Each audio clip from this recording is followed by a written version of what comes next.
sure that you're going and you're seeing this thing, because I promise it's going to be something to see. Yeah, not every day you get to see a public execution. These days I wouldn't let you. Welcome everybody, Southern Indiana Combat Production, episode 4. We are here with amateur fighter David Wright from Morgansville, Kentucky. You're competing SICP 6, yes, sir. October 5th, Fall Brawl. Doors going to open at 4, first bell's at 5. You're on the undercard. Moving up, man, 2-0 right now. What's going on with you? Hey, man, just feeling good. Got a good camp going. Great people to train with. I mean, shit, just putting in the work, bud. So you train at Tag MMA, right? Yes, sir. So episode 2, we talked to Nathan Mayhem Manus, and he's one of your training partners. Yeah. Is that right? Training partner, coach, buddy, all of it. He plays the part for all of it. Absolutely love it. So I know that you train at a good gym. I know you're working your butt off and you're excited for these fights. But let's not so much jump into fights. Let's hear about David Wright. What does David Wright do besides train to fight in mixed martial arts? Working family man, bud. If it ain't work, I'm chilling with my daughter, and if it ain't either one of those, I'm in here putting work in. So what do you do for a living right now? I work at Alcoa. I'm a PCO, work in the pot room. Okay. Real warm.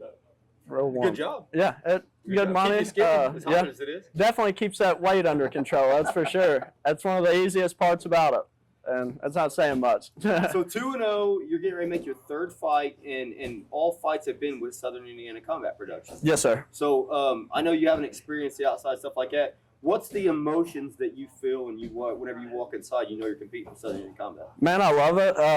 I love the fact that the promotion, it's a good promotion to fight for. They look out for the fighters. They give the full demeanor and aspect of what it could be in the future. You know what I mean? As in, like, once you go professional, you kind of get that early feeling out of you guys. So as an amateur fighter, you're yes, walking sir. in there, you're feeling like you're treated as a pro. Yeah, Man, absolutely. I cannot say enough how much I appreciate hearing you say that. The one thing at Southern Indiana Combat, and I pride ourselves on it, is the fact that we try to take care of the fighters. Absolutely, we want them man. to have that feeling, so that makes me happy. Married, kids, what we got? I got kids. Right now I'm a single man, just kind of working and putting all my time into myself and my daughter. Really, Single man. Okay. So I got to give a shout out real quick. There's a girl named Kimmy, and again, I'm in the law enforcement side of the career, and she's a dispatcher for me as well. But you found probably the biggest fan in this world. She loves her some David Wright. Hell yeah, she man. literally That's what says I'm talking Daddy about. David Wright every time she Hell yeah, I love that. talks about you. So, Love that. single man, I know that you are a loving father, and that kid comes number one. Everybody that was out there and they watched you after you won your last fight, the first thing you did, man, was you were hanging out with your kids. Yeah, dude, she's and that's besides my oldest daughter, man, I lost 2 babies, 2 young 2-month-old little girls within the past 4 years, man, and that's another big part of it. Them 2 little girls, that was my original reason to come to this sport. It was like, I needed something to relieve me, to pull some anger, pull some stress out of me, man, and I feel like that's where my daughter's led me, is into this sport and into y'all's promotion. And every fight that I have, I make sure to let them know that I know they're there too. You know what I mean? Well, I know them for girls a fact drive as a me. fan that you're giving 110%, man. You have put on some exciting fights, and to watch you improve from your first fight, because your first fight, very exciting fight. Learning I enjoyed experience. watching it. Compared to your second fight, man, you're a night and day fighter, bro. Feeling a lot different too, man. That first fight, I was a lot of nerves. I was also kind of battling a little bit of a upper respiratory sickness, but kind of got winded a little early. Kind of rode that out, but man, I couldn't explain the difference in my cardio from then to now. It's a big difference. Well, I know that this gym is a well-rounded gym as far as stand-up to ground to wrestling to jiu-jitsu, kickboxing, Muay Thai. You got some great guys that you're working with, and do you have a favorite? You are a well-rounded fighter. My so favorite person is the one that I get to put my hands on the most. The one that put your hands on the most. The one I learned from the most, of course, Nate, but that's also the guy I take the most ass whoopings from. So, Absolutely. it's kind of hard to pick a favorite. With that being said, attaboy. I love training with Caden. Sean, it's my boy. You know, I give him a hard time anytime I can. Nate, Jacob. I mean, I really love all the guys I train with. You know, it's a different aspect out of all of them. You know, you got Nate, it's perfectly rounded all around the place. Jacob, he's a hell of a wrestler. You know, gives you good pointers, stuff like that. So, and I love training with all these guys. And you have family in this gym that's actually training with you, but at the same time, he's fighting the same night you're fighting. Yes, sir. And that's Sean Wright, right? Yep. Yes, sir. Okay, so Sean, I've known Sean. So I used to run a kickboxing promotion called AKD Productions, and Sean used to fight back in those days when we were doing kickboxing. Okay. So it makes me happy to see him still competing for me. Took him a minute to get back into it, but he's here. Side, he's here with us. He's actually out on the gym right now waiting on you, right? Yeah. So Yeah, he's we're on the waiting. mat right now waiting on you. So. You ready for that ass whoop? So again, we're looking at Alcoa as a job. We're training as an amateur. Aspirations to make this a career and go pro, man. Any aspirations? Or Man, I'd winging it. I'd love to. I enjoy it. You know, I enjoy the sport. But the only thing that would hold me back from trying to move farther is, of course, the amount of workload that I have outside of the gym and stuff like that. But hey, as long as I can do it, man, I'm gonna keep going. You know. So we will expect to see you one day in the pro rankings. Absolutely. Beautiful. Even if it's just 1-2 fights, you know, it's all about goals and challenges for myself. You know, like self-challenging myself. You know, not a whole lot of people can say, hey, you know, when I was 27 years old, they made it to the pros and MMA and stuff like that. You know, it's just stuff to look back with your kids and, you know, kind of be proud of, reminisce when you get older. You know, Right. I look for aspirations like that to be able to look back on and be proud of it. Well, I know I was talking to Nate in episode 2, and we had kind of mentioned about how you got this fight coming up October 5th. You know, if you secure a win from there, possibly having you fight one more, or maybe even just going ahead and giving you a title shot. You definitely showed that you have what it takes, and we expect that out of our fighters. As you know, at our matchmaking skills, we put on bangers. Yeah, absolutely. We have no favorites by any means. We have people that we know and trust and like and love, but I mean, we feed people to the wolves. Hell yeah. Because the fans deserve it. And I think this fight that I'm coming into now, I think it's going to do a lot of proving that. You know, I'm working a lot more on different aspects, not just standing up, throwing them. You know, you got to get more tight with my wrestling. But, you know, it isn't that I'm lacking. It's just the fact that there's more experience to be, you know, gained, you know. And well, a lot of people don't know this, too. You got a kid named Brooks Black yes, that sir. trains with you, and he was a D1 wrestling collegiate wrestler. Yes, sir. And phenomenal wrestler. I mean, hell, the guy's teaching. I mean, he's got a couple guys going like Greco, like these guys they're dogs. You know what I mean? Absolutely. He's taught a hell of a group, and I mean, they're well known here in Union County. You know, their whole wrestling team's pretty much going to state, you know, national, stuff like that. So we're in there rolling around with A-Manis. We're in there training wrestling with Brooks Black, D1 wrestler. Sean Wright hits harder than crap, man. That kid, he's got a hand on him. So we're seeing all of these techniques and maneuvers coming together out of this gym. That's Tag MMA. And pretty cool to see you guys coming out of there and coming to compete for Southern Indiana Combat Production, man. Man, we just thank you for the opportunity, man. Like I said, I love fighting for you guys. So far, y'all have been the only promotion I fought for.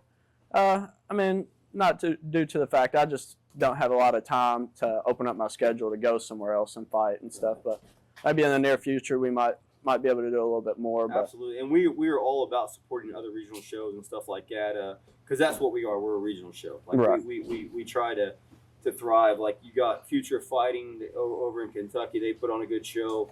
Hard Rock MMA just fired back up. That guy is solid. Puts on a good show. He used to run B2. We do our thing and they do their thing, but at the same time, those are definitely good companies to compete for.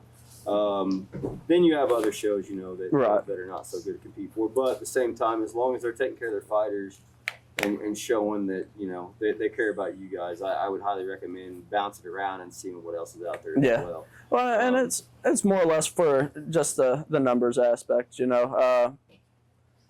it'd be hard to go pro, 4 or 5 fights, Absolutely. type deal. So you kind of got to move around a little bit and get your numbers up a little bit more. You get more recognition and stuff like that. But So what's it feel like for you? You are on an undercard for Mhm. October 5th. It's a all-pro main card for October 5th with 7 undercard and then 5 to 7 prelim bouts. Man, it's a big card for Southern Indian Combat to put on, and you get to be a part of it.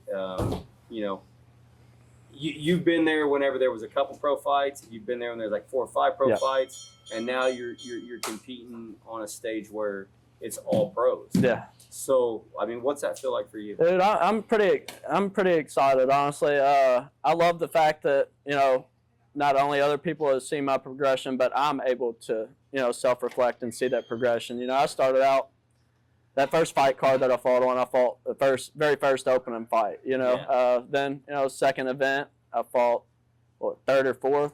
So it's good to see that gradual progression and not only. Yeah, hell yeah. It makes me feel good. I'm getting up there with the big dogs and stuff, and and entertaining people at that. I love that part of it An too. entertainer you are, my man. Love it, An man. entertainer you are. Win, lose, or draw, we're gonna have fun out there. You've grown a fan base. You're probably one of our biggest ticket sellers. Well, hell yeah, So, it's the way to be. We appreciate that for sure. And we'd like to obviously show our appreciation by the commission you guys earn. And Yes, sir. everything. So you guys do a great job for us, and super excited to have it. What are we looking for after October 5th? In your eyes, your perspective. I already told you my plans of possibly looking at a title fight, whether it be the next fight or maybe one after, Yeah. and slowly build you up that way. But what is your ultimate goal after this fight? And I think Nate kind of exposed it a little bit, but I think maybe after this one, because at 145, man, I'm only cutting 10 pounds, We'll and see you down there. I think so.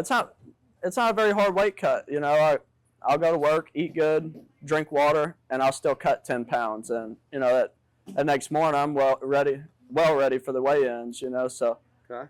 I don't know. That guy's a 3-time 135. weight beast. So When you say 135, immediately the matchup I'd like to see right out the gate, you and Jay Curry.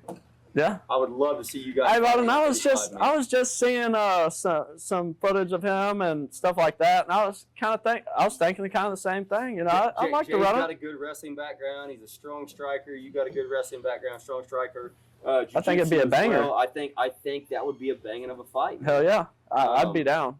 I'd more than love that. I like that, and we'll see what October 5th happens, and then we might be pulling Jay aside and saying, "Hey, man, Hell yeah. 135, bro, we got a fight for you."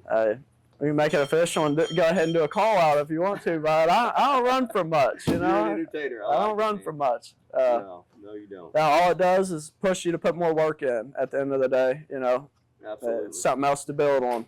Absolutely. Well, man, I am super stoked. Like I said, October 5th, we've got a big card matched up. I'm super glad that you're a part of it. We talked about you working in Alcoa. We talked about what do you like to do for hobbies besides train? Honestly, I kind of fell into a little bit of an old man sport, man. When I'm not doing all this You said crazy pickleball. stuff. No, not pickleball. We try to stay away from that. It's a little too. I say that because Bobby Emmons was posting it. Man, I'm telling you right now, It looks like fun. Bobby Emmons is a monster of a man. I would never say it to his face, but pickleball is kind of weak. Yeah. I love Bobby to death. He's a monster of a guy. Well, with man, terrible dreads. It's about the relaxing. When you ain't going balls to the wall, doing something, high intensity. I like hitting a couple golf balls, bud. So golfing, man. I It's do like to pretty see out golf, there. man. It's relaxing, peaceful, and that's like the one and only time you're not around your old lady or the kids, bud. So peace and quiet all the way around you. Peace and quiet, quiet, smack some white golf balls. Yep. man, so. Yep. Okay. So what's your par? What are you shooting? Not too good, bud. But Not too hey, good. we have fun out there. We You go like out it. there, have a couple beers, ride around the golf cart. Of course, entertain whoever's wanting to watch, and we just go out there and have fun. Might send one in the water, might send one in the sand, but hey, it'd be fun. I like it. A couple weeks ago, we were at Ellis Park, and we were sitting there and betting on some horses and whatnot. And I met a young lady that was good friends with Bryce Mitchell. Get in contact, start talking to him, and the two fighters, and the reason why I bring this up is because you train with one of them. Bryce Mitchell and Nathan Manis, man, those two guys have a strong belief background, and they stand for what they believe in. And from what I've noticed in this area, in this part of Morganfield, Kentucky, pretty stout, like foundation type community. Religion-wise, yeah. Everything. Oh yeah. Everything. Oh. And what they say is their word is their bond. And I absolutely love that about you guys. I think it's the small town love, man. Everybody kind of just, majority of everybody, they try to look out for one another, look out for people's houses. And I mean, to be genuine don't take much, you know, to keep, you know, just to be real, you know, don't let people tear up other people's shit, you know. It's easy to look out for one another. Southern hospitality is what it is? Me personally, I think so, because, I mean, it's not going to affect your neighbor if somebody steals your stuff, you know, but it's the simple fact of, well, I don't want nobody stealing my stuff, so I'm not going to let them get their stuff stolen. There's nothing more respectful than a stand-up dude, man. Yeah. And I absolutely fell in love with your guys' gym, fell in love with all of you guys down here, because anytime I make a phone call and I'm like, hey, this is what I got, I get a straight answer every time. It's either a yes, no, this is why. Stand-up people, and I absolutely love you guys down this way. Heck yeah, man. Well, brother, we are getting close to time right now. I'm going to give a shout-out right now to D. Patrick, Wind Supply, Duncan Janitorial, J&C Steel, all big sponsors of Southern Indiana Combat Production, specifically SICP 6 Fall Brawl. Yes, Doors sir. open, 4 o'clock. The fight starts 5 o'clock. Be there, be square. Your floor, brother. You got any sponsors you might want to give a shout out to? I got a couple. I want to do a shout out for AWS Welling Service here in Kentucky, South Green Tobacco. You know, them guys are kind of looking out for me. They're, you know, going to start helping take care of some camp bills and stuff like that. So, yeah, big shout out to you guys. Thanks for supporting me, man, and love to see y'all all here. All right, brother. You have a blessed one. Yep. Drum, bitch, we dumb. We go stupid if you want it. Go to sleep. I'm not.